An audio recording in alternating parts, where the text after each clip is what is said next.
Dernier thème de ce débat, la finance, un secteur en totale mutation actuellement.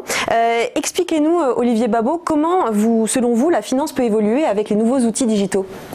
La finance, c'est comme beaucoup de secteurs, est en train de connaître probablement une opération de concentration qui est liée à la fameuse loi de Metcalfe. La loi de Metcalfe, vous savez, c'est l'utilité d'un réseau est égale au carré du nombre d'utilisateurs. Et c'est pas un professeur de mathématiques, évidemment, que je vais apprendre ça. Ce qui, d'un point de vue stratégique, crée ce terrible effet du gagnant prend tout. C'est-à-dire que vous avez un effet cliquet de la domination et du succès. Plus vous êtes gros, plus vous allez attirer des clients, des partenaires, et plus vous allez pouvoir obtenir cette position extraordinaire d'intermédiaire absolu entre l'offre et la demande, capable de rançonner le passage dans un sens comme dans l'autre. C'est exactement ce que, par exemple, une plateforme comme Google, ou d'ailleurs ce que pourra être aussi Netflix. Au bout d'un moment, vous avez intérêt, ou Uber, vous allez devenir naturellement une sorte de monopole naturel qui fait que vous allez transformer l'ensemble de l'économie en des vassaux des néo-féodaux que vous êtes. Et on parlait de beaucoup de bouquins qui sont sortis au même moment.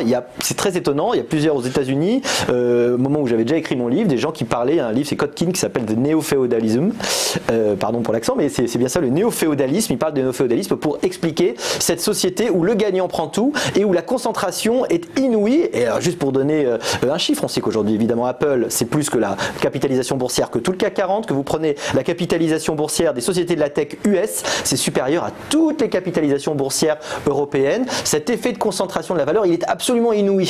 On l'a absolument jamais vu. Et pour donner juste une idée historique rigolote, au XVIe siècle, début du XVIe siècle, le banquier Fugger, Jacob Fugger, qui était réputé être le plus riche du monde, son patrimoine c'était 177 000 ans de travail d'un ouvrier. Aujourd'hui, Jeff Bezos, c'est 10,3 millions d'années.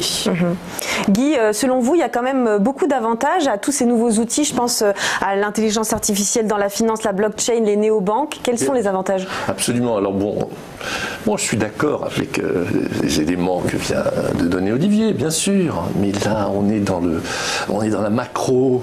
En plus, je pense que ce sont des choses qui évolueront parce que moi, j'ai connu des tas de monopoles qui ont existé. Je pense que ça changera aussi.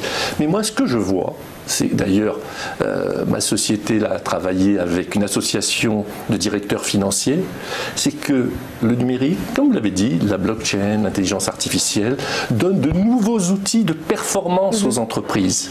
Et ça, c'est quelque chose d'extraordinaire parce que finalement, qu'est-ce que nous souhaitons?